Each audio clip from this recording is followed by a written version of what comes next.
Assalamualaikum warahmatullahi wabarakatuh.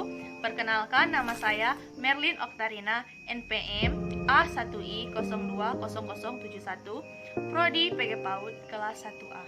Baiklah, di sini saya akan menjelaskan materi PPT saya yang berjudul Pembelajaran dan Proses Kognitif. Apa yang dimaksud dengan teori kognitif? Teori kognitif merupakan suatu bentuk teori belajar yang sering disebut sebagai model perseptual, yaitu proses untuk membangun atau membimbing siswa dalam melatih kemampuan mengoptimalkan proses pemahaman terhadap suatu objek. Teori kognitif juga menyatakan bahwa tingkah laku seseorang ditentukan oleh persepsi serta pemahamannya tentang situasi yang berhubungan dengan dirinya. Belajar merupakan perubahan persepsi dan pemahaman yang tidak selalu dapat terlihat sebagai tingkah laku yang nampak. Teori kognitif menyatakan bahwa tingkah laku seseorang ditentukan oleh persepsi serta pemahamannya tentang situasi yang berhubungan dengan dirinya. Belajar merupakan perubahan persepsi dan pemahaman yang tidak selalu dapat terlihat sebagai tingkah laku yang nampak. Tokoh-tokoh aliran kognitif. Teori perkembangan Piaget. Menurut Piaget, perkembangan kognitif seseorang adalah suatu proses yang bersifat genetik. Artinya, proses belajar itu didasarkan atas mekanisme biologis perkembangan sistem saraf. Oleh sebab itu, makin bertambahnya umur seseorang mengakibatkan makin kompleksnya susunan sel-sel saraf dan juga makin meningkat kemampuannya, khususnya dalam bidang kualitas intelektual kognitif. Adapun pola-pola dan tahap perkembangan menurut Piaget. 1. Tahap sensori motor, umur 0 sampai 2 tahun. Tahap ini yang menonjol adalah kegiatan motorik dan persepsi yang sangat sederhana. Secara umum, ciri-ciri dalam tahap ini adalah 1. Melakukan rangsangan melalui sinar dan suara yang datang ke dalam dirinya. 2. Suka memperhatikan sesuatu, kemudian dijadikan idola secara berbalik atau membabi buta.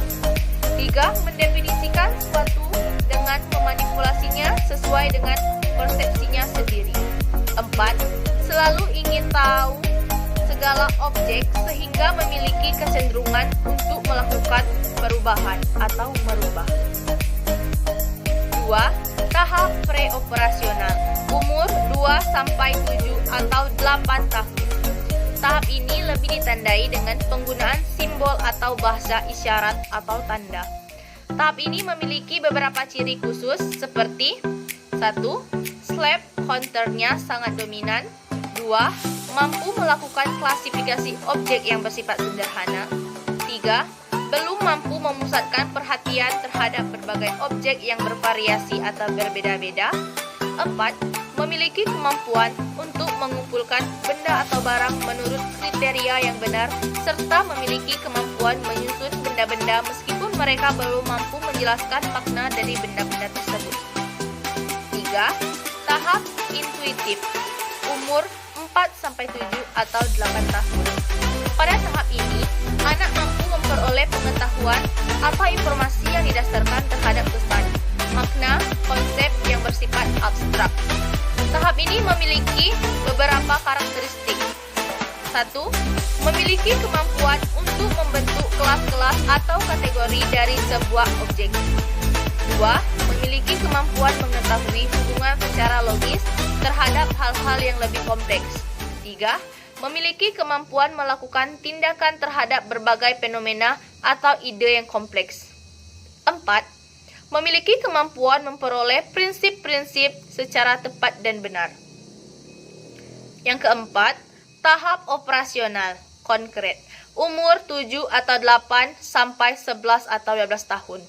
Tahap ini ditandai dengan adanya kemampuan menggunakan aturan-aturan yang sistematis, logis, dan empiris.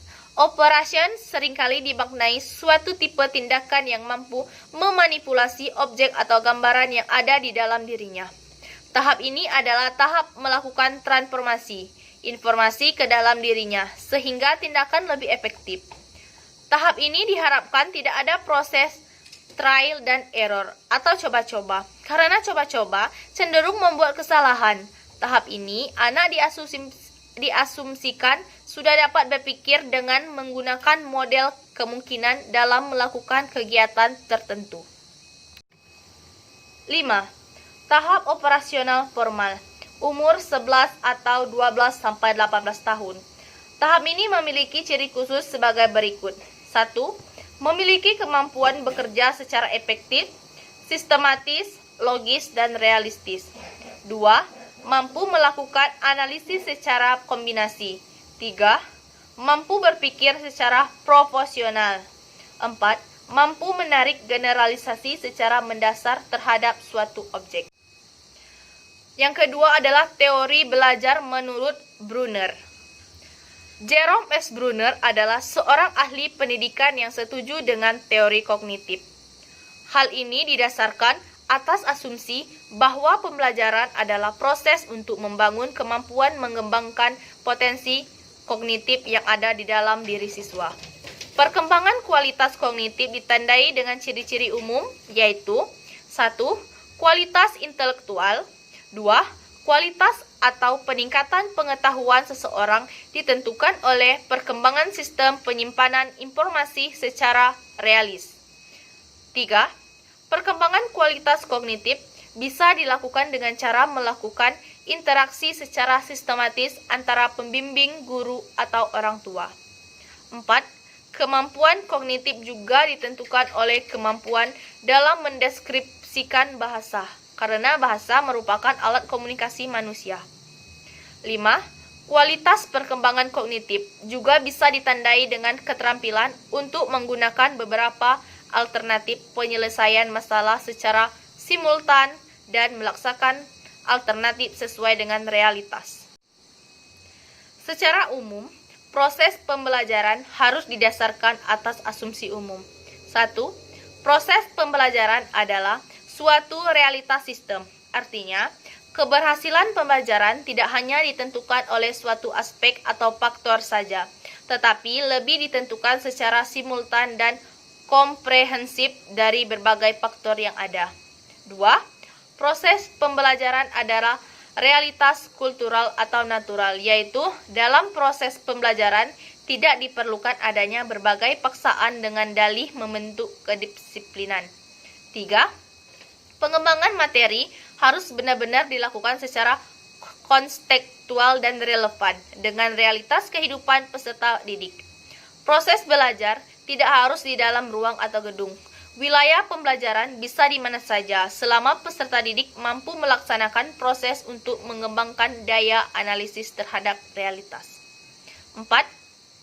Metode pembelajaran tidak dilakukan secara monoton. Metode yang bervariasi merupakan tuntutan mutlak dalam proses pembelajaran.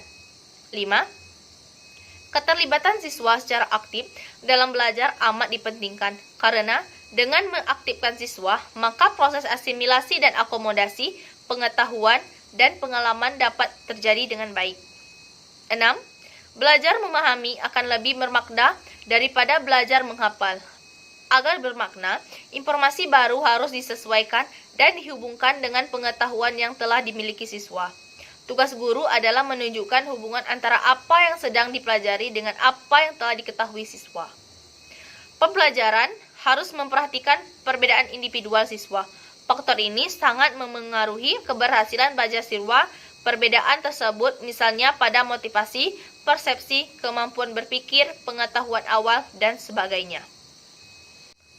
Adapun kesimpulan dari pembelajaran dan proses kognitif itu adalah teori belajar kognitif adalah perubahan persepsi dan pemahaman yang tidak selalu berbentuk tingkah laku yang dapat diamati dan diukur.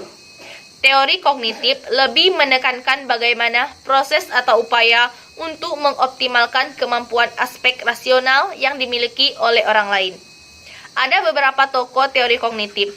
Tokoh-tokoh tersebut ialah 1. John Piaget, 2. Jerome S. Brunner. Terima kasih.